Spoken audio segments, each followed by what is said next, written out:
El Jefe, Mr. Glass Half Full, the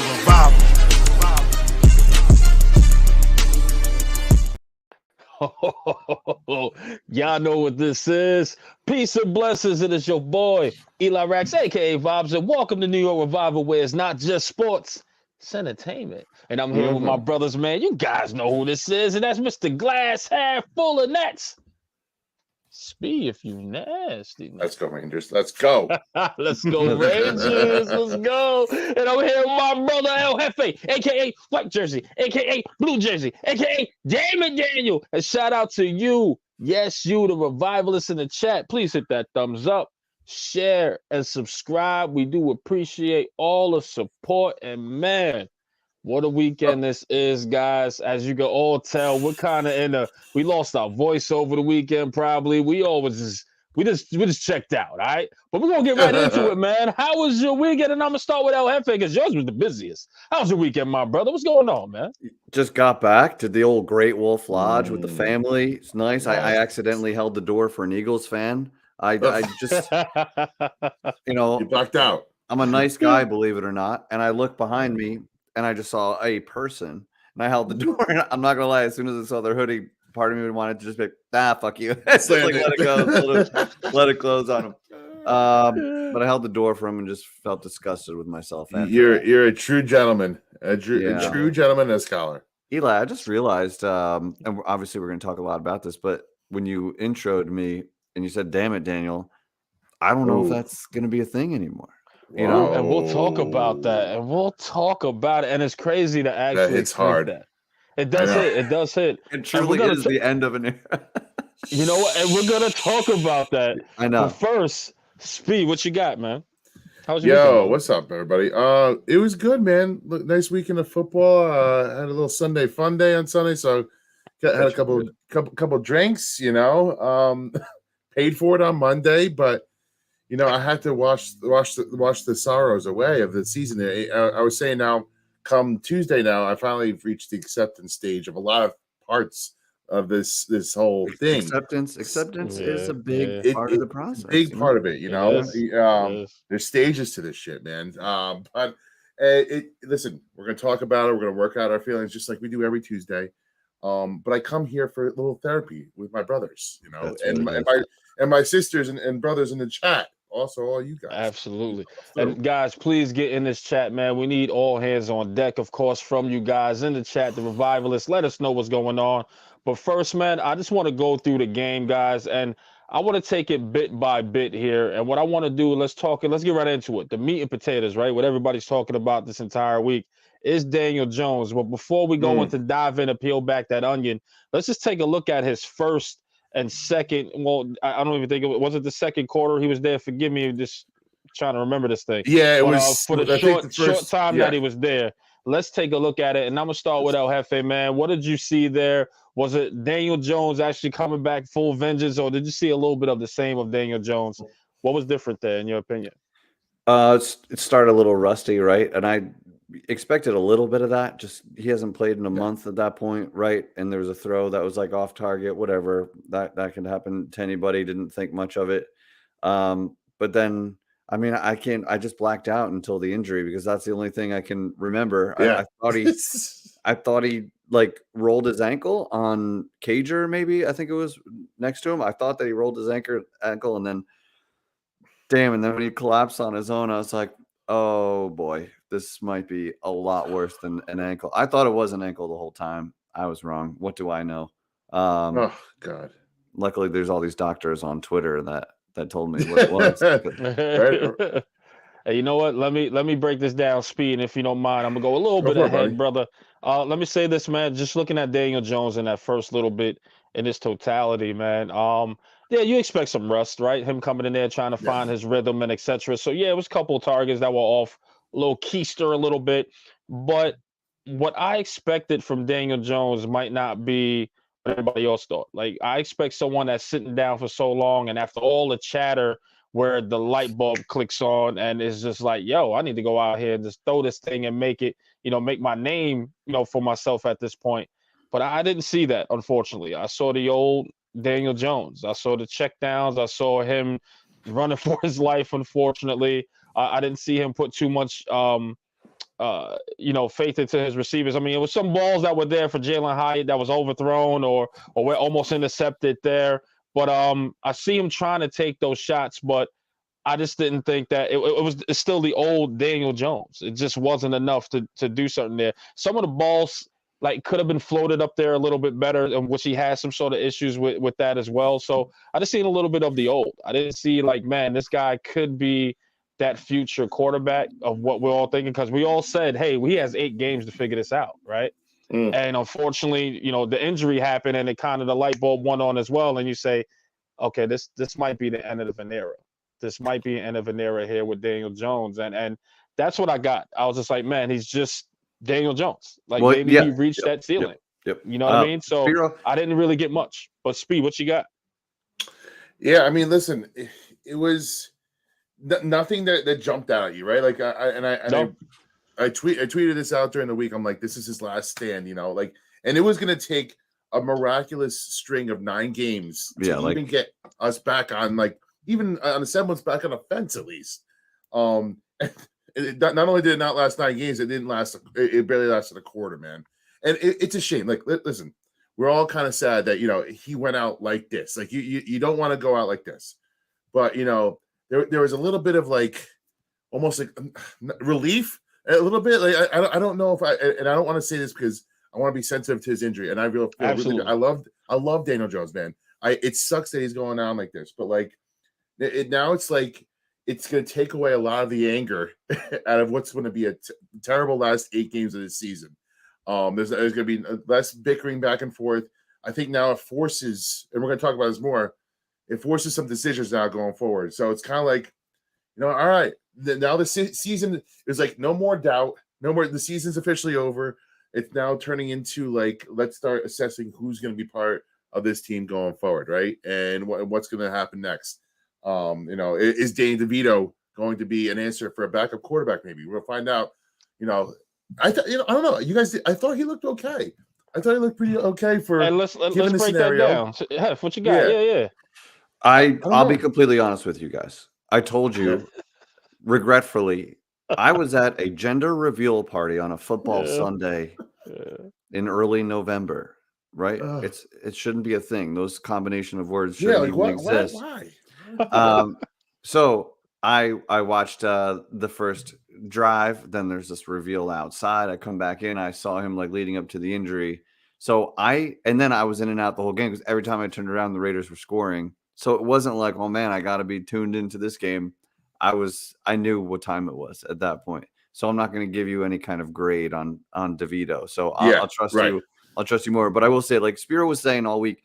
And I said Danny DeVito because that's just what I call him nowadays. They just went through everybody. Thank God the chat. Thank you, chat. Chat will always.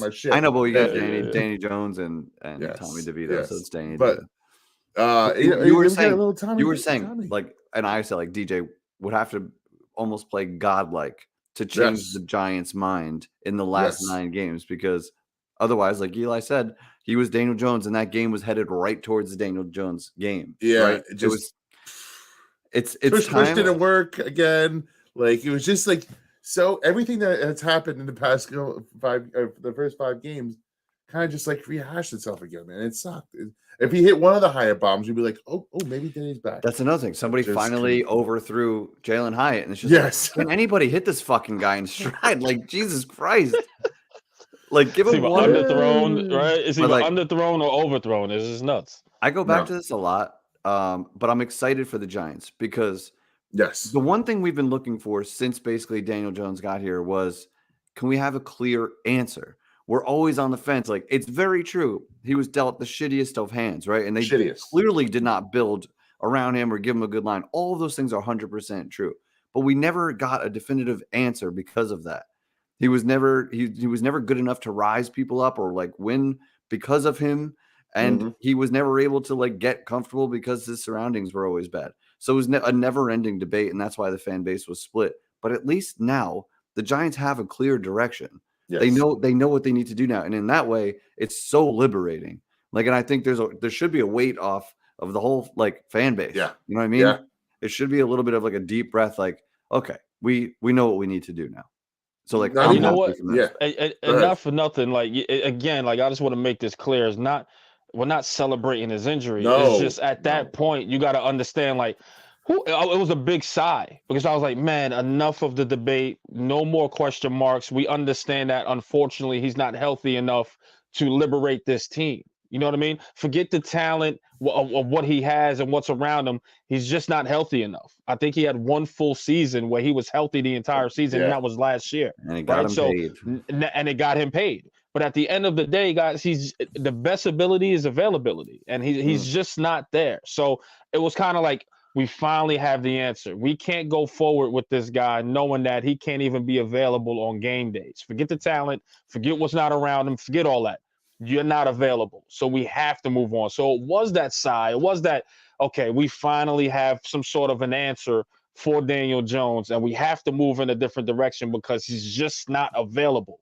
Look at that in its totality. You know what I mean? Yeah. So that's why I'm like, man, all right, we got our answer. We got to move on from the quarterback position. That's my opinion on it. It's like Shane was like praying to the football gods. He's like, give me a sign of what I should do. And he's like, you know, I'm going to just take this decision out of it. It's taking the decision out of Mara's hands too, right? Like Mara has no leg to stand on now. Like it would be malpractice to not draft a quarterback, if nothing, for no other reason other than just the injuries alone. The two neck injuries, the ACL. We don't even know if he'll be ready come late August, September. Yep. So like it'd be negligent to not have your quarterback in the first 2 rounds. It doesn't necessarily have to, and we talked about this often, it doesn't necessarily have to be the first pick, depending how, because Drake May and Caleb Williams go 1-2 before the Giants somehow, you know, then it gets a little mucky. Like there's people there, but then you wonder if they're taken too high. You don't want to force a pick, but you have to have somebody in the first 2 rounds, you know, and I think that this forces their hand to do that. And for that reason alone, I am happy. I mean, listen, Joe Schoen was on the college football trail looking at quarterbacks before Sunday happened. So it's not like this thought it's going to like, oh, we're going to change our direction. He may have had his mind made up already. Yeah, this has been something that they've planning for, whether it's you know, his play or injury or whatever. They are planning for a next quarterback regardless. They're doing their due diligence. Now it's going to just ramp up a little bit more. Does anyone else have a drink with them? Yeah. Hey, let's. I mean, this is a just because he's awesome. This is a just because super chat. We love you, C's. Day oneer. And I got a question for you guys too, man. Going around the room, man. And I'm gonna start with Mr. Glass half full on this one. But have you seen the last of Daniel Jones? Do you see Daniel Jones coming back in 2024 and being the starting quarterback of the New York Giants in any scenario? But let's give us your thought on it. Let me say this. I think it would be very, very risky for the Giants to do it. And we all know about this injury clause, right? The injury clause. If he comes back and God forbid he either, you know, re-tears his ACL or does something to his neck again, and he's going to hang him up after that, the Giants are on the hook for an extra $23 million in that third year. Yeah. So it almost has worked out perfectly to like you're going to draft your quarterback. I don't know how. God bless Daniel Jones's agents and anybody else involved. Best of all time. Best agents. Just great contract. Great contract. But like in a perfect world, if that wasn't a thing, I would have loved for him to be the bridge quarterback and start next year and have a couple games so that the rookie can get their feet wet slowly but surely. But that injury clause, that thing is so fucking scary right now. Like I would not play him unless he's going to be on the roster. I just would not play him unless I had to. And even then, it's like you're playing with fire. You better get that line right. So can you help me understand that a little bit better? Yeah. This injury clause. So like it felt like it was more on the table with the neck thing, but now it's a knee, which like the ACL is a kind of unfortunately a common injury. Yeah. It has nothing really to do with the ACL. It's whether if he hangs it up, if he retires.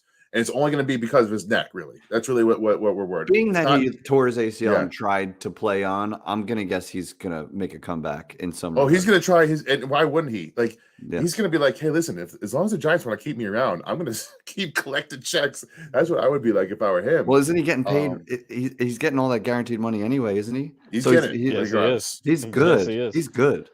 Rangers up 2-0, by the way. Yeah, Let's go. Shout out to the Rangers. But Hef, man, what's your thoughts, man? I think he's done. By the way, that's my final answer. I think. Okay, cool. As a Giant. I think just because the number is so big next year, it's hard for me to imagine he's not on the roster, because who is going to pick up a guy after 2 neck injuries and an ACL who wasn't performing well before that? There is no value there. Even desperate teams wouldn't really go for that. Like they'd probably rather take their chance with a veteran or a rookie over a super expensive question mark. So I can't imagine any team's going to take him. So I don't know how he's not on the roster. I could see him being maybe brought along slowly, starting the season on IR and maybe playing a backup role. But I don't know. I feel like he's too expensive to just never see him on the Giants. It's going to be a weird situation, man. I don't know. It's gonna be real awkward around here. It's gonna be like your ex-girlfriend moves next door. It's like, hey, hey girl. And I agree with her. I was wondering about is he gonna be a good mentor? I don't know. What kind of mentor is he? He can't really. I don't know if anyone should listen to himself. I don't know if you should listen to him, but he's gonna be a pro. You know that he is. He's gonna teach him ways. For sure. But you know what? I agree with you, Hef. I definitely agree with you. I think he's too expensive to sit on the bench. And I understand that injury clause is in there in his contract, but I think Daniel Jones will most likely be the starter in 2024. If they draft a quarterback, the quarterback's going to sit there until Daniel Jones just stinks up the joint. And that's when they're going to go, okay, we lost a couple games. Let's see what this guy can do. You know what I mean? Unless he just beats Daniel Jones outright. If the Giants draft a quarterback, which the writing could be on the wall, let's say right? But I think unless he beats out Daniel Jones completely in training camp and et cetera, which of course we don't know if Daniel Jones is going to get back, then I would say, you'll see a different starter. But until then, I think Daniel Jones will probably start if he's healthy enough. If not, then we'll see the guy. We'll see. That's where it gets real weird I didn't necessarily mean I expect him to be starting. I just expect him to be in a Giants uniform just because of that cap hit. You can't move him. You can't do anything with that. So I expect him to be there in some regard. But if he's not healthy and you have a rookie that you don't unless he has an incredible camp and they're like, we're ready to go. And a lot of rookies did start this year. Right off the bat. All 3 of them. The 3 big guys did. The big ones did. Yeah. So there's a chance that the rookie does that and he's ready to rock. But otherwise, there might have to be that third quarterback, the veteran, to get you started. And I mean, it's a risk. It's a risk because you could ruin a season in the first 3 weeks. So it's a tough situation, man. I don't really know. It's like the last bit of uneasiness that you're going to have, and 3-0 Rangers. Let's go. Let's go. No, it's a little bit of uneasiness. Again, I said that he would be the perfect bridge it would be an expensive bridge quarterback, mind you, but he's getting paid anyway. So that the money is almost irrelevant to the situation. But he would be, if you can get a good line and they build the line, I think he could be good to hand it off to a rookie quarterback at some point. But I don't know what's going to happen. In a perfect world, he does just good enough where someone wants to make a trade for him. Someone has an injured quarterback late, and they're like, all right, we'll take Daniel Jones off your hand for a 3rd round pick or something like that, a 4th round pick. And we maybe eat half the money or something. That's what the money works out a lot better if they trade him. It is kind of a win-win that way. Then they're paying, $17 to $20 million for this quarterback, and we're able to clear a lot of space and move off him, but still got to get kicked to the nuts. Can I ask you guys something about this? That's why we're here. Eli, I want to hear what your thoughts are here, because there's a big debate going on about this. We can't possibly take a rookie quarterback because we're worried about the OL in front of the offensive line in front of them. And me and Jeff, we got into this argument in one of our chats. That line of thinking doesn't make sense to us. I want to hear your thoughts on this.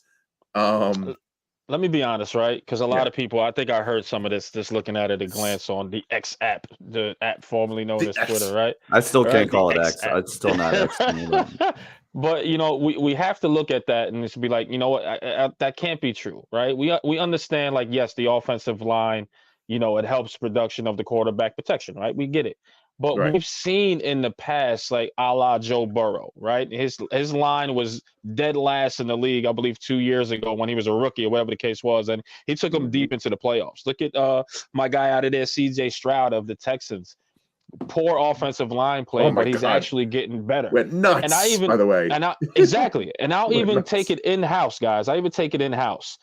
This guy was straight off the couch, Justin Pugh, a makeshift offensive line, and Tyrod Taylor was able to move that offense and put 14 points on. Everybody's like, it was 14 points. Guys, he scored and won us a game with a makeshift offensive line. So I have to look at that theory and say, yo, that's not true. The quarterback, look at, and then I'll give you another great prime example. Eli Manning, 32nd in the league statistically, offensive line. He won a Super Bowl in 2011. So I just want to let y'all know, it's all about that quarterback play. Let's not say, now, again, we can say, yes, he does need protection, whatever the case is, Daniel Jones or whatever type of quarterback's probably certain not guys good enough to more. elevate. Yes, they might need a little bit more. But when you get a elite talent, as what this quarterback draft kind of has in there with Caleb and then you got Drake as well, those guys are generational talents. Those guys can be those elite quarterbacks that you hope they can be, especially how they're playing in college right now. They're going to make the offensive line so much better, especially Caleb. So much better. The guy could scramble. I just looked at some highlights, so forgive me, guys. I was mind blown at how he moves in that pocket. Yeah, you know what I mean? So the guy can move in the pocket. The guy can extend plays. The guy, not only that, he can read defenses. Like, he's just so smart with the way he is. I understand people are judging of his stature. Let me not get into a tangent here right now. But with a quarterback like Caleb coming into this offensive line, it's only going to get better. You know what I mean? So I wouldn't say, and it's a totality that you need an offensive line per se. You just need the right couple pieces in there to help you out. And another thing I want to throw in there, Speed, I don't think with the hybrid of quarterbacks that we've seen coming out of college, they're kind of a scramble quarterback. So I'm thinking that these offensive line coaches are just saying, open it up for the run. These guys are going to scramble and extend plays anyway, so we don't got to really put too much on pass pro at this point because these quarterbacks are moving. They're rolling out. They're extending plays with their legs. Who needs pass pro at this point? You know what I mean? That's just my opinion of what I feel on it. It's sad to say that. The game evolved so much that these guys, these new offensive linemen coming out of college, they're not really into pass pro as much. You know what I mean? Because their quarterbacks are so athletic now. So, again, I don't think so. Absolutely. They're getting rid of the ball very quick, even in college. Like, it's such NFL level in college. You know what I mean? Right. So I wouldn't say that you need an offensive line, maybe for the Daniel Joneses of the world, but there's certain quarterbacks that can extend plays and read defenses a whole lot quicker than what we had at quarterback in Daniel Jones. No disrespect to him at all. All right, we got to catch up real quick. Big cheers to our guy, former fan of the month, by the way, Giant Sting. What's up, guys? Big cheers, big cheers. Looks like he's drinking three whiskeys there. I'll take that. I like it. And then Brandon from the top rope with a hell of a comment too. Top rope. Let's go. Top rope. Shout out to you, Brandon. Shout out. I love DJ, but it's clear now. Start Danny DeVito likely lose out. Draft a quarterback. He wants May without having to trade picks. O-line has the rest of the season to gel. DJ becomes an expensive backup for one season. Sign me up. Sign me up. I'm there for that. I'm there for that. And again, I'm not trying to disrespect Daniel Jones, but I'm liberated, guys. I am so liberated. I moved on. I'm like, we got an answer. And I'm so with this plan right here from Brandon. Shout out to you, Brandon. And let's take a look at Tankathon real quick. It's just the current draft order has us at 4. Okay. So we're picking 4th. Justin Fields is coming back for Chicago, so that pick you would assume he's got a couple wins in him. Kyler Murray coming back. Kyler Murray's coming back for Arizona, and his running back coming back. Yeah. No, sorry. And then Chicago owns 2. They own Carolina's pick too. So let's just hope Carolina's a problem. Bryce Young. Bryce Young. It's going to be tough. Can we talk real quick, Brandon? Thank you so much. By the way, I just want to get rid of this because it looks like I just have a mustache. And I just can't. Hold on. I'm like Wilson. Craps and giggles, guys. Speaking of Tankathon, do we have the schedule still in the? We're gonna go through it. Hold on. I want to go through it. What game can we win? Let's just take a look at it. Oh, sweet. What game can we win? Hold on. Oh, shoot! Shout out to NYG Mason. Hey, Mason. Just want to share love. He's saying, okay. So listen. Mason is not holding anything back. He's just saying DJ's going to be $160 million paperweight, bro.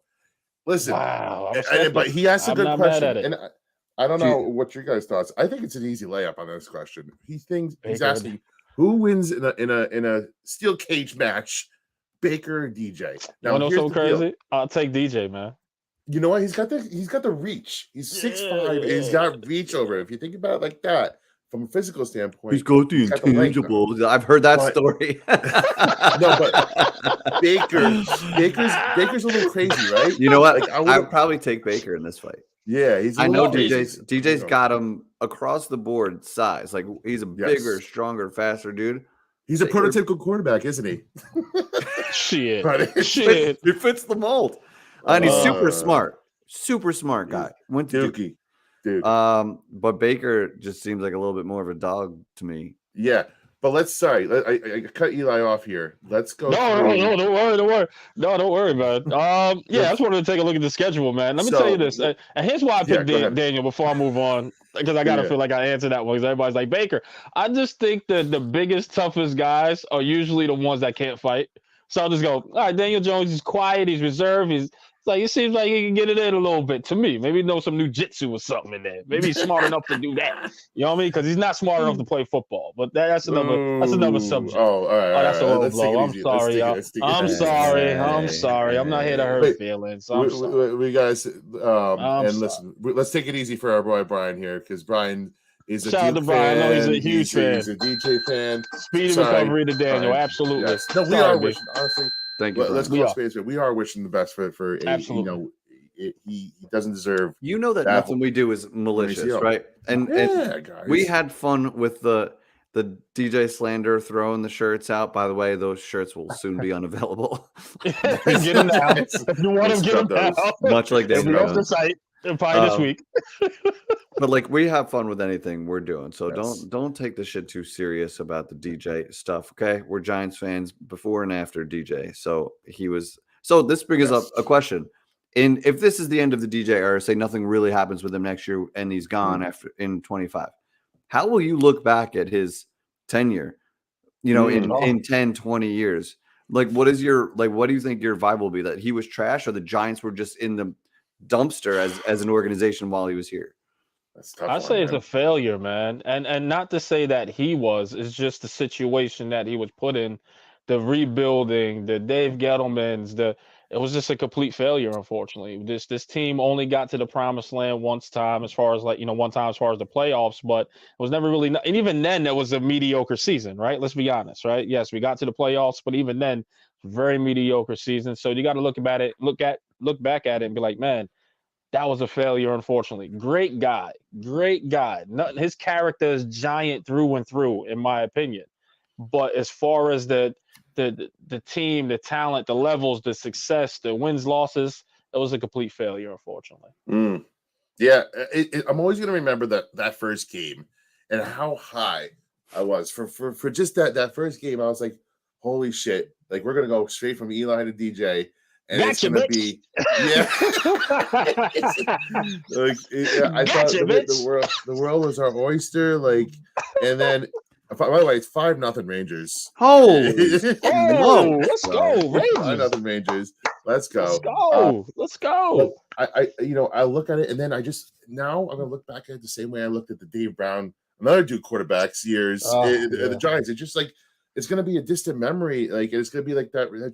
Remember, we had 3 coaches and how many offensive coordinators, and we lost a ton of games. It's just going to be a shit show. That's going to be a blip, unfortunately, in history. And I just hope, and I talked to a couple of guys today, that the next guy that we bring in is the first guy in Giants history that can galvanize everybody in agreement on a good quarterback for once. Like, and we all, some of us loved Eli more than others, but there was a healthy faction of people that even through the Super Bowls didn't like Eli, like we were always split, man. We're always fucking split on a quarterback. I just want one that's going to be like, this is a star. This is a top 3 guy. Like, there's not like these other franchises have them. They have come across the league before. They exist. We don't have them, and we never have. Phil Simms is good, great quarterback. Eli Manning, great quarterback. But there's never that like slam dunk. Top 3, top 2 guy that we can hang our hat on and say, this is our best quarterback ever, no doubt. And he's elite, I just hope that next guy is it. We need that. You had such a funny, like, thinking about Daniel Jones' first start. Like, holy shit, we have, like, this dude is so athletic. Like, he's fast as fuck. He's slinging the rock all over the place. Did it all. And then his career was basically like, it just slowed down in the middle. And then, like, but I will remember how lights out he played in Minnesota in that Minnesota game will be he gave us that, right? Which is more than Dave Brown gave us. It's more, you know, like that season was fun. He didn't, I wouldn't say DJ was the reason that we had a great season, but he is the reason we won that playoff game 100%. Yes. He was lights out. The game plan was Daniel Jones. So yeah, did they take advantage of a weak defense? Sure, but they beat the defense that was in front of them. They did what they were supposed to do. Right. And it was on the road. It was a playoff game on the road to a team that was like 13-4 or some shit. And you still had to score more points than their offense, which was very good. That was very good. That was the goal. Yeah. All right. So wait, let's get to this next subject here real quick. You know how we went through the schedule a couple of times. We're like, let's reassess what we're thinking here. So now that we're going to have to reassess, let's reassess again. This is going to be great. What are we doing? I don't even know what this is. I didn't look at the notes. This is a new segment. It's called Trap Games. It's called Trap Games. But the trap games are going to be wins. They're going to be wins instead of losses. Because when you think of a trap game, you automatically think, hey, this is a game we're going to lose. Oh, trap. Like a game that we could accidentally win.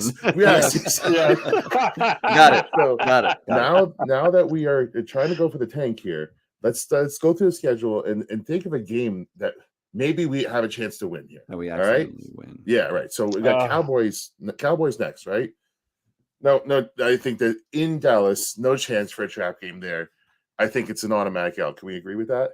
Yeah, I agree. Yes, right. Let's agree with that. Oh, look, we got the schedule up here. Perfect. Yeah. At Washington, you'd think Washington's going to have our number at some point, right? Sam Howell's been lighting it up, dude. Yeah, we have this thing over them. But we don't have we don't have our secret sauce against Washington. Daniel Jones was the secret sauce against Washington killer. He's not there. Okay, so New England. That's gonna be so fucking ugly. If we have that, so New England might be one of those trap games that we somehow sneak a win because their offense is Do we need trash. To see one more time? Let's see here. Yeah. Then we get a Green Bay. Green Bay might be an accidental win.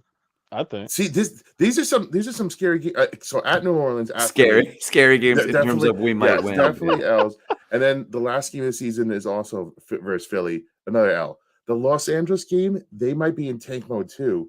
So I don't know what that's gonna look like on New Year's Eve. So realistically, ugly. We gotta really sit through. There might be 2 wins in there. There might be 2 wins, which that's too many. Maybe, yeah, right. Like too many. Yeah, you want like definitely under 5. Under 4 gets you in that first 3 picks range, and that's where the Giants need to be. So let's. Can I ask you the worst? Can I ask you the worst question that you have to consider as a fan? Oh, are you now officially rooting for losses? Isn't that the worst fucking question? No, I know. Fucked up to say because that's kind of where we are now. I don't even want to know, man. I'm not. So I'm rooting for no comment. No close. Make losses fun again. Make losses fun again. It's just.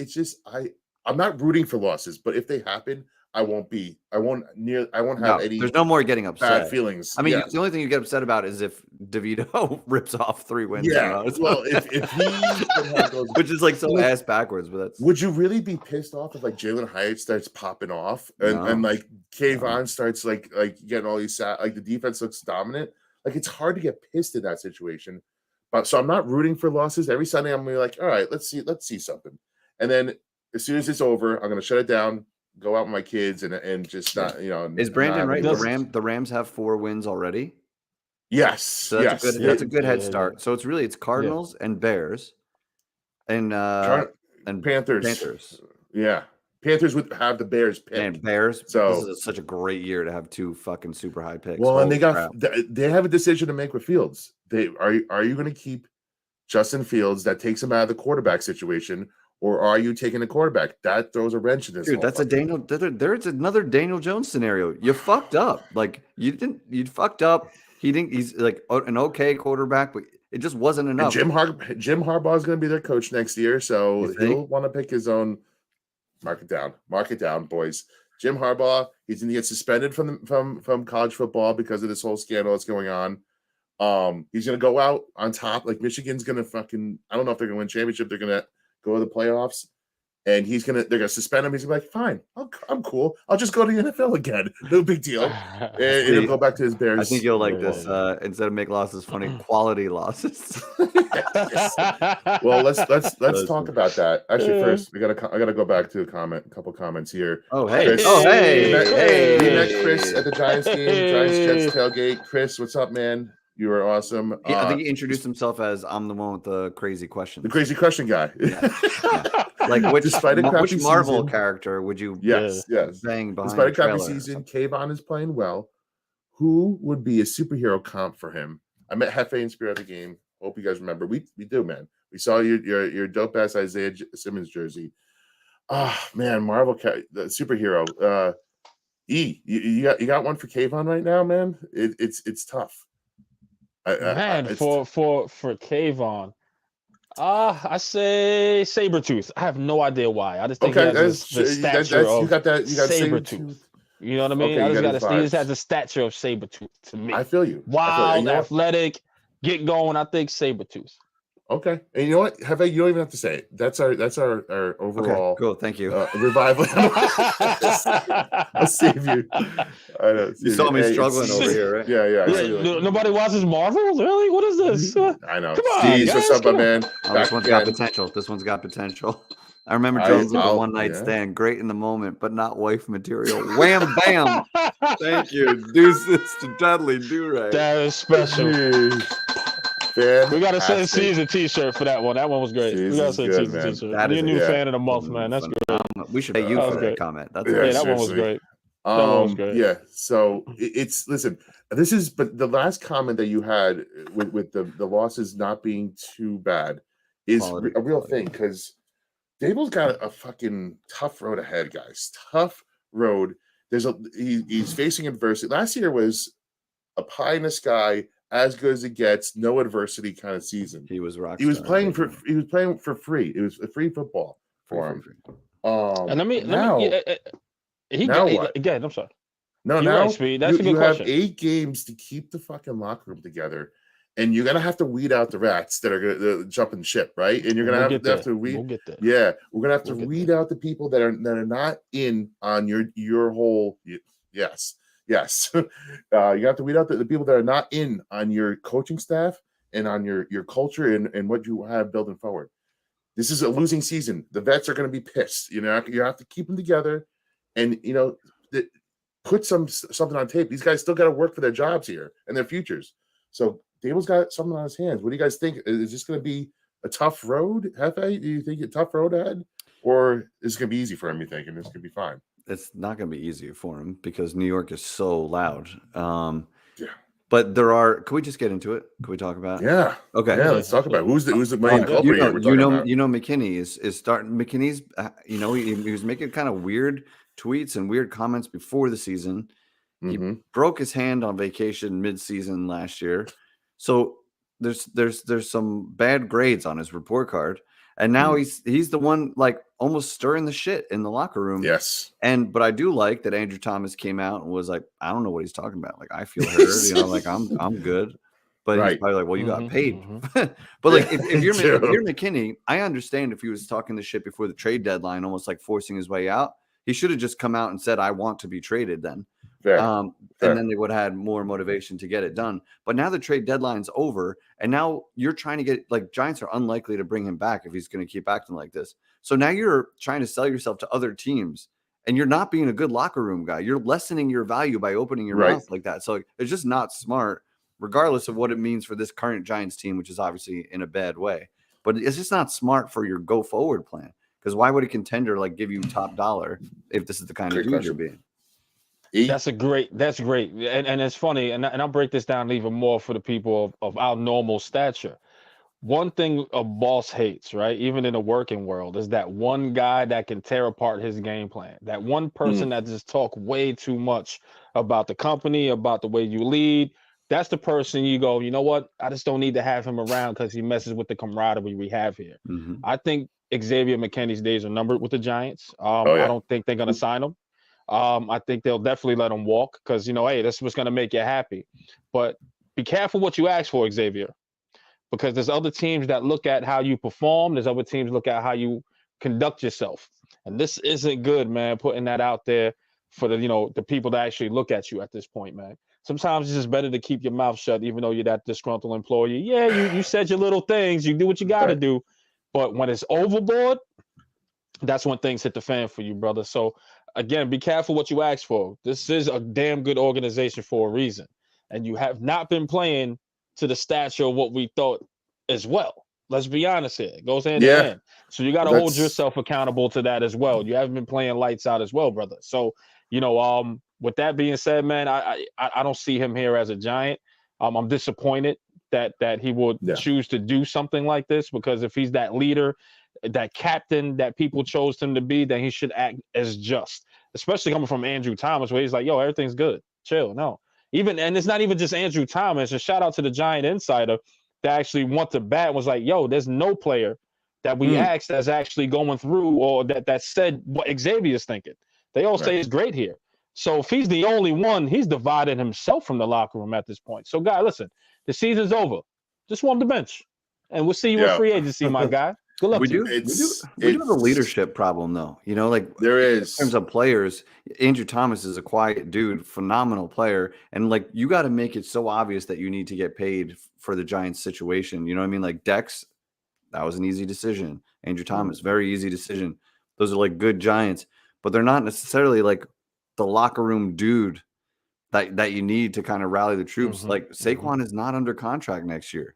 As much like he seems a little bit quieter this year. He seems a little bit more subdued, a little bit like Giants screwed me. I don't feel like killing myself for this team anymore. Like I'm getting that vibe from Saquon now. So they do have a leadership problem in the locker room. This is where this 8 games, last 8 games, where you find your leaders, man. It's like when the times are tough, like when the times are at its worst, this is where the guys like hopefully Kayvon is that guy now that steps up. He's now a second-year guy. He's going to be close to his full second year is going to be done. Hopefully, he takes that mantle along with Dex to be those guys on defense and Bobby Okereke and everybody like that.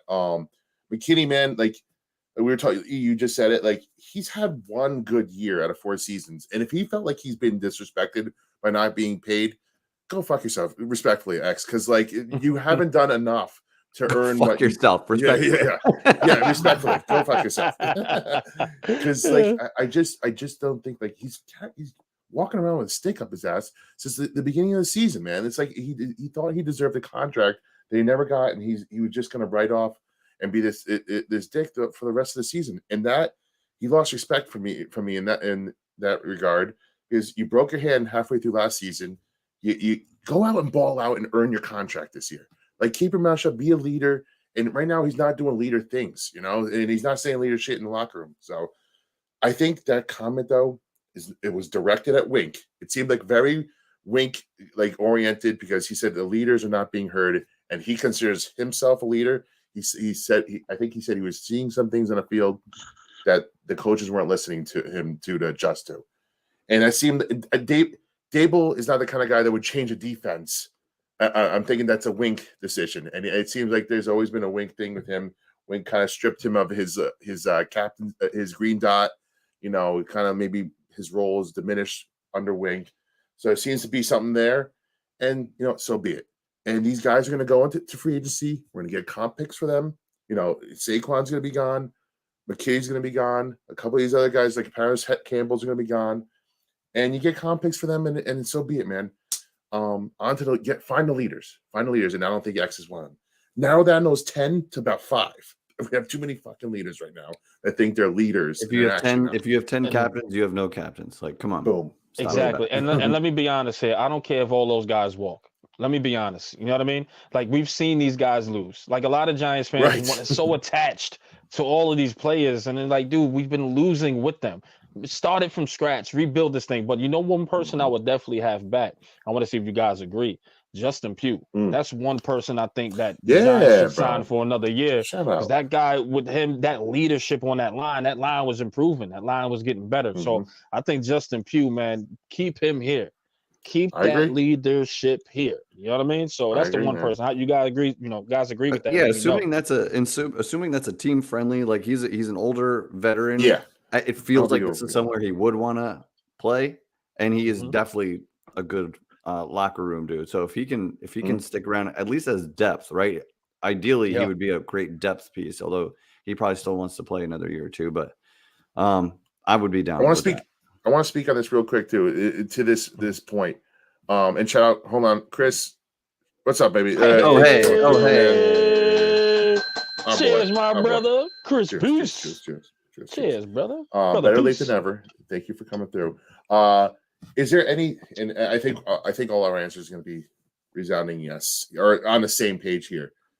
Do we have any doubts about Brian Daboll and Joe Schoen because of how the season has started so far? Is there any? I have no part of me wants either of them gone. Let's just get that out of the way. Okay. Like in no way do I want either of them gone. I do think they both have blemishes. Like there are enough things now that you could say you definitely have to be better at managing injuries. That was a disaster. There's some time management issues. But there is also like a lot of injuries to manage and overcome with no cap space. So that becomes a very fucking annoying situation to constantly be in. Where I think, honestly, even with the kicker thing, they were working with less than $1 million of cap space. I think they had to try them out because they couldn't afford to bring in new players. And I think that was like the risk we were. Like, can you go another week? He said, yeah, and he wasn't okay. Like he tried to tough it out and he just wasn't okay. So they need to clean up their act. I think that's why I like the idea of them getting their quarterback now, because it does give them enough time to see this through. Let's stop the revolving door every 2 years, right? Like let's get a little consistency here at the top. I do love Daboll. I think he can get better at some things, but I think he is the guy, and they need to clean up their act a little bit. But go get your quarterback and develop him, which buys you years. I totally agree. And you know what? And we're gonna go back to what Brother Pesper said last year, right? Last year was free. So this is the year we start to look at Brian Daboll, and the year after, hopefully. So we said, all right, this is gonna take 2 to 3 years of building this thing back up. Forget the last year of the free. Right now, he has 1 to 3 years to kind of fix this thing up, unless it really implodes on him. But I still have confidence. I trust Brian Daboll. Yes, he has to clean up the play calling essentially, and I think that will be a whole lot better when we have a better signal caller. And again, not kicking dirt on Daniel Jones. Is just when you have a quarterback that can move and extend plays a little bit better than what we have, that will help as far as game plan, game calling, play calling, etc. So they definitely have to get a little bit better and a little more. You know what I'm tired of seeing from Kafka? Those stupid plays from Wan'Dale Robinson coming out the backfield. That's the only thing I want to get rid of. You know what I mean? Those trick plays. But other than that, it'll get better. You know what I mean? It'll get better. So I want to see them here going forward. I'm not out on them just yet. Let them get their guy, let them build, and let's see what they can do. And I think they're smart enough to do it. So while we're on it, do you think both coordinators are back? Do you think think that Shane, Dave's, both coordinators are all here next year? Yeah, the only person I think that might be gone is special teams. Everybody else coming back. Oh yeah, he can. I think first of all, Bobby Johnson's gone. I think special teams coach McGahee's gone, and I'm gonna say I think Kafka's gone just because. So he's a Northwestern guy. The Northwestern job is open. They don't have a coach. It almost seems like a foregone conclusion that they're like keeping the position open for him. It feels like that. And I don't think he's getting an NFL job. I think he's gonna either be a Giant offensive coordinator next year or Northwestern. Yeah. So that's what I'll say on that. But no, I think they're going to keep it together. And I think that young quarterback buys you 2 more years, especially if he shows an inkling of a flash in the first year. It's like automatically gets you that following year as well. So I think that's another one of the feather in the caps of having to draft this guy, and there's many. I want to say one thing, whether Kafka is here or not, I want Brian Daboll calling plays. I agree. That's fair. I want the fucking play calling to come right from the source, right from the guy that did it for a lot of years successfully in Buffalo. Like Kafka had no professional OC experience coming in. He was a passing game coordinator for the best head coach, quarterback, and tight end in the fucking universe. So he had help. You know what I mean? And that gets a Yeah. lot of people jobs. Don't get me wrong. Like when you're part of that. So I just think I would rather Dable call plays. If Kafka remains the guy, fine. But has Kafka really done that much for you to be like, that's our guy? He's brilliant. We got it. And again, it's hard to say because we don't know because of the offensive line, the quarterback, the whole situation. It's hard to assess anybody. Yeah. Just like it's hard to assess another guy, that rookie Jalen Hyatt. What do we think about his rookie year? I don't even know. It's hard to assess what he brings to the table, you know. And there's a lot of these other wide receivers like what how good could they have been in a good offense or a better offense? I don't know. It's hard to say. And that's what's frustrating about it. It's hard to give a grade. It's hard to give a grade on Hyatt at this point. It's hard. He was open twice last week. It's just like, frustrating when you see other teams doing it, right? Like you see Jordan Addison just step in, you know, Jefferson goes out. Now he has all the attention. He just shows up and balls out. And then they lose a quarterback. He just keeps balling out. It doesn't matter. And like I don't know. I love CJ Stroud. Like that's a dude that I love watching so much because he is exactly kind of like he would be such a good fit because he's just a killer. Like he's so good getting out of the pocket. He's just such a playmaker, like just a winner. And he's a killer. And he's like exactly what you want in today's NFL. And I love watching that kid play. And if we can get anything close to that, that's exactly what the Giants need. Because when you watch that and then you watch like the version of Daniel Jones we were rolling out, guys, it's not close, man. We're not close to what we need. And like that's why I'm like liberated by this whole thing. And there's other guys too. It was Anthony Richardson was started. He was playing well as a rookie right off the bat behind a not so great offensive line, but he was making plays happen, you know. And like we talk about Joe Burrow, he was behind a bad offensive line as a rookie. He made shit happen. It can happen when your quarterback has such good timing in the pocket or is elusive, keeps his eyes down the field. It can happen to where your offensive line can look better with a quarterback that helps them out. And we keep saying that, and that goes back to this whole thing about the offensive line needing to be great. Listen, if every offensive line needed to be great, no top quarterbacks would be picked in the top 5 picks. They're always going to bad teams, usually bad offensive lines every time. You build with the quarterback. That's the most important part is finding the quarterback. That's the most important part. Let's squash that, please. Yes. You have a chance to get your quarterback. You get your quarterback. Oh my God! Like that's the most important position in sports. You have a chance to get the guy. Get him. And that's why they paid so much money. You know what I mean? That's why. Speaking of quarterbacks, I want to switch gears for a little bit here, guys. Okay. One of the quarterbacks that we talk about being a potential guy for the Giants, Caleb Williams. I'm not sure if you guys watched the game. Awesome game between USC and Washington. That's one of the, Pac-12, awesome game, huge. Back and forth shootout. Huge. Now, Caleb Williams had 4 touchdowns, but had a costly turnover. That's one of the issues with him. He sometimes tries to make too much happen, and it sometimes looks great, and then sometimes a fumble will happen, and costly fumble, some other plays. But at the end of the game, the lightning rod conversation went up into the stands to his family, and started losing it. He lost it. Was emotional. Started crying. Now, for the men out there, I don't know if that bothers them, but it seems like a couple people were bothered by this. Now, I want to speak to you guys. Did that bother you at all? Does it matter in your quarterback? Do you want him to be this tough guy, this macho dude? Does it not matter at all? What does it matter to you, buddy? I want to give you a little bit of a backstory.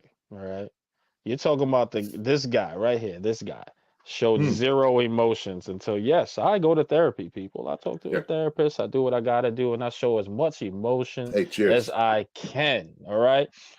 So for that, looking at him, I just go, yo, the guy at that particular moment saw his mom, which I wish my mom was here because my mom was my security blanket for everything that I possibly can. I can cry, I can laugh, I can do everything with my mom. So with that being said, he's probably a mama's boy. So am I. You get what I'm saying? So at that moment, you and your biggest loss or what you feel, you're right.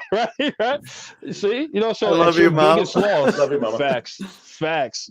And I think people will understand that. So at your biggest loss, your lowest point where you're emotional, you go when you find your mom and you get that consolement that you need as a child, as a son. know what I mean? So that doesn't bother me none. It doesn't make him less of a man. It doesn't make him not built for New York, like he's emotional. It's none of that how you guys are trying to label this poor kid. I just think the kid was emotional, and I kind of want a football player like that that's going to be like, yo, we lost, man, and I feel terrible that I cost the game or whatever the case is when you watch that game. So I need that guy to be that emotional and be that upset. You get what I'm saying? So I don't mind that at all. Shout out to him, man, and keep doing your thing. Show that emotion. Wear that heart on your sleeve, baby. Nothing wrong with that. You know what I mean? And what do you think? I'm with you. He nailed it. I actually saw it as a plus. Not only, I mean, what did it tell me? It told me that it means that much to him. Told me that he's got a good family, a good support system. And if you're ever not sure how you feel about something, consider the opposite. So if the opposite is him laughing and joking, walking off the field like he doesn't care, I'd be like, I want no part of that, dude. This dude was in shambles because he lost. Like, give me that kid every single day. So I'm all in on that. That was fine with me. That's fair. Yeah, I don't understand what the downside is. You want him to show, like, you want him to be a tough guy, like, so for what? Because he's wearing his emotions on his sleeve. Listen, he's an eccentric guy. He he wears, and I'm not sure if you guys see his fingernails, painted fingernails, says "fuck you" on all of his opponents on his fingernails. He does. He's a personality, man. And we've had too many guys. We've had too many guys that are not personalities as New York Giant quarterbacks. Very vanilla. Over the last 20 years. No pun intended. That's true. So, you know what? There's going to be hate. There's going to be hate for these guys. There's going to be hate for they like their vanilla quarterbacks. Come on. Yeah, there's a lot of people. Let's be honest. Vanilla Vic, I guess. But they like vanilla cupcakes. I mean, it's about time we mix it up a little bit. I'm just going to say. I agree. Yes, I agree. Yes. I agree. It's facts. It's a lot of people are just looking for something to nitpick every single time. And if your quarterback giving too much of a shit and crying after a tough loss is what you want to harp on, you know why? You know why they're giving him hell, Spee? You know why they're giving him hell? Because they love Daniel Jones so much and he did absolutely nothing for him. This is your fault. This is you. Daniel Jones extremists out there. It's your fault. It's your fault, man. You're letting this thing happen, man. It's your fault. But another good point is, like Jay said it, he's a kid. Like, he's still a kid. He's still growing, man. But you see, men, when grown men lose the Super Bowl, they're on the field crying. Like, that shit happens, dude. I don't know. That's part of sports if you care that much about it. So I don't care. Yeah, and Rich brings up a good point. He's like, I don't care if he paints his nails pink. If he helps win the Giants win games, win the game. It doesn't matter. Like, it doesn't matter, man. It really doesn't matter. If he cries, go cry your ass off after every game. Hopefully, there's tough losses in this guy's career when he's a New York Giant. If he's a New York Giant, you know, like, that should be the least of your worries on the totem pole of what you're assessing a quarterback. At the end of the day, he's special. He's a special quarterback, and if the Giants want to compete with the Eagles and Cowboys, you need special. Okay. Yes. The vanilla and he made some special throws cupcakes. We're done. We are done. And we're going to be watching a lot more USC games over the next 3-4 a month or so. So I'm telling you guys, going to watch more, this kid. I'm going to watch more college football than I ever have. He had some throws in that game where he just turns around, flick of the wrist, 30 yards, accurate down the field. You see that? Like, his arm strength reminds me kind of like a Michael Vick. You know how Michael Vick used to just throw the ball? And easy, it's like a flick of a wrist? That's him. It's just his arm strength is like, it's just like a flick, and it's just there, like in seconds. Like, I just couldn't believe it watching this film, man. If you want arm strength, watch Drake May too, because that kid is Justin Herbert. Like, he's got a cannon. Oh, I need to watch him some more. I've seen. Who does he remind me of, man? Oh, I just had his. I should have wrote it down, but he reminds me of a quarterback now in the league, or that was in the league. Is it Herbert? Nah, I think he's better than that. I really do think. Spiro, any concern? Any concern with the North Carolina school? Oh, North Carolina. As a Tar Heel fan, I'm gonna say no, zero concern, and it kind of worked out the last time we took the Tar Heel, right, in the top 5. Lawrence Taylor. Ever heard of him? Let's go. Ever heard of the best player of all time? Ever fucking heard of him? I don't know. We gotta get that shirt. We're done with that shirt. Shout out TK. Shout out TK. No vanilla cupcake shirts. We're gonna replace the DJ slander with no vanilla cupcakes. Hey, real quick, guys. Before we get up out of here, we got the Jets here, right? Yeah, let's talk about You them. got something else? All right. No. That's what I was going to talk about. We got the Jets, man. Of course, we got to get at, talk about the Jets. It's New York Revival, man. I know we're Giants fans, but we got to talk about the Jets, guys. You know what I mean? I'm with Rangers, too. They are a New York team. Monday Night Football, man. Tough loss for the Jets, man. Loss to the Los Angeles Chargers now. I was about to say San Diego just now. Yeah. Goodness gracious, man. I'm showing my age, right?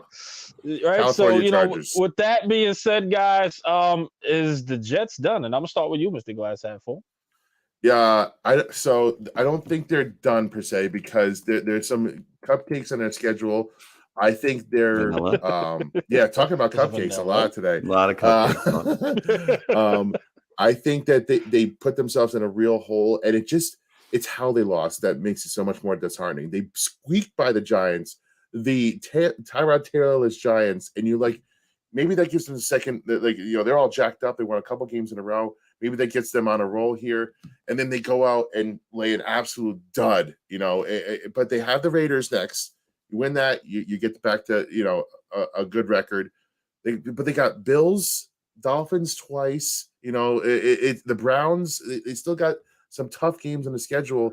And to me, and again, you could say Zach Wilson's played better. He's barely kept it together, just barely kept it together, and he hasn't really played better. Its defense has kept him in every single game, has given him a shot at the end of games. Just put one drive together, and he's done it sometimes. He's not a good quarterback still. He hasn't gotten better, in my opinion. He looked like shit again on Monday night. And I just don't think he's the guy that's going to lead him to the playoffs, man. I just don't. It's negligent, but what the Jets did to have Aaron Rodgers, a 39-year-old quarterback, and then you're like, all right, our plan B is the guy that we benched last year and then everybody hated. And then that was your plan B to the old quarterback. And now it's coming. It's they got egg on their face. It's going to cost them a playoff spot. You just need a competent quarterback play.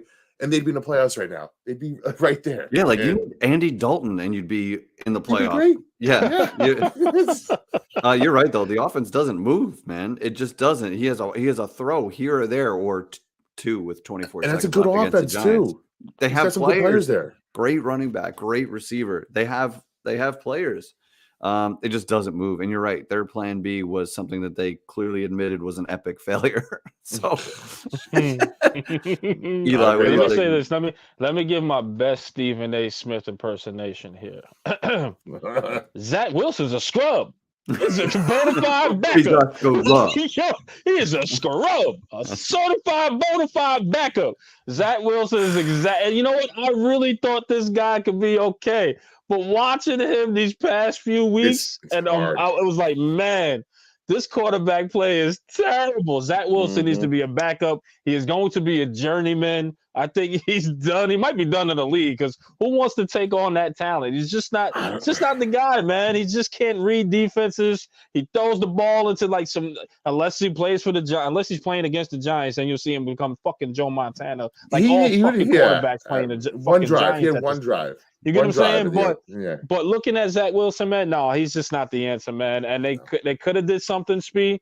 But I just thought defense, man. That's a Super Bowl defense, man. Yeah, that is a Super Bowl ready defense. But I think the reason why they left him alone because they really thought Aaron Rodgers was going to be healthy. Like, let's be honest, has Aaron Rodgers missed an entire? I think he only did it like not even a handful of times. Yeah, you know what I mean? Yeah, so they really thought he was going to be healthy. So.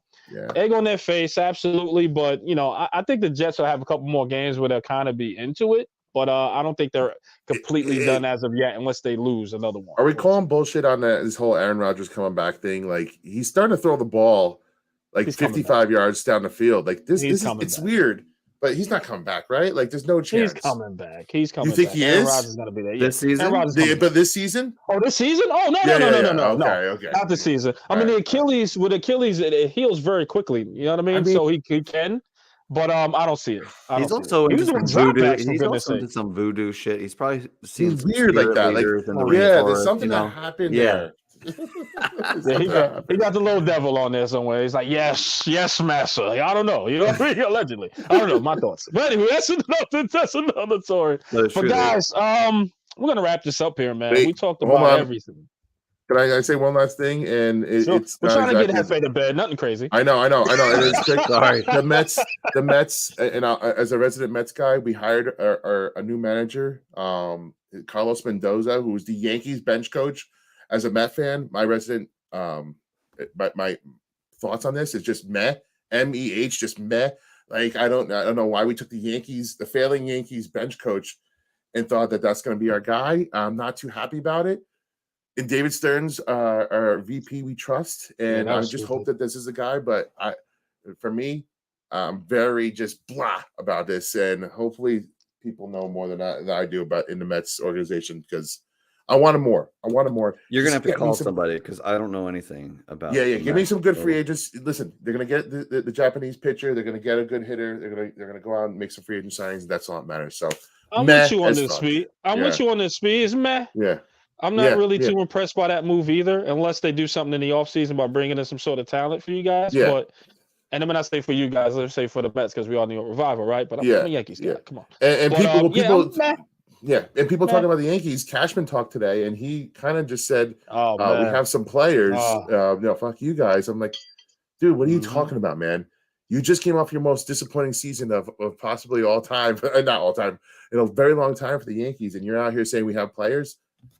Actions, Cashman. I don't want to hear no more bullshit come for you, man. Action. It speaks so much louder than words. Otherwise, the fuck up out of here. We can do bad by ourselves. The fuck up out of here. Come on, bro. You know what I'm saying? Like, I'm just done. I'm done with this guy talk. I'm done with him talking. He talks too much shit, but don't back it up. I'm done. Dude. The Yankees are another one that pisses me the fuck off along with the Knicks. But shout out to the Knicks. Shout out to the Knicks. But we'll get back into fucking Cashman as the season starts, unless they fucking disappoint me again. But shut the fuck up and coach, or whatever the fuck. Manage. Son of a bitch. General manager. But guys, exactly, man. This is the show, man. We want to thank you guys for tuning in another Tuesday night with us, guys. Next week we will be off, but we will be meeting up, guys, for our disclosed location for some drinks. You guys probably know where it's at, so come see us, man. Come check us out, man. We'll probably release it, probably won't. We'll see. Come check us out, man. We're gonna maybe hopefully catch something that's on that TV in that bar. But we're gonna be off next week, guys. Obviously, the season's not where it needs to be, so we need to meet up. We need to go talk and hug each other and hug this out. You know what I mean? So we need bro time, guys. But we'll catch up with you guys hopefully sometime in the middle of this week. Maybe we'll do a Twitter space or X space, whatever the case is. But we'll keep you guys posted. We'll let you know what we're gonna do. But we'll let you know. But shout out to the revivalists in the chat. Don't forget to hit that thumbs up, share, and subscribe. And on behalf of my brothers, man, you guys know who this is, and that's Mr. Glass Half Full of Nets.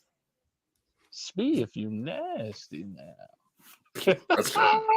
And my brother El Jefe, aka White Jersey, aka Blue Jersey, aka Bye Daniel, and your boy Elon Rex, aka Vibes. We are out of here.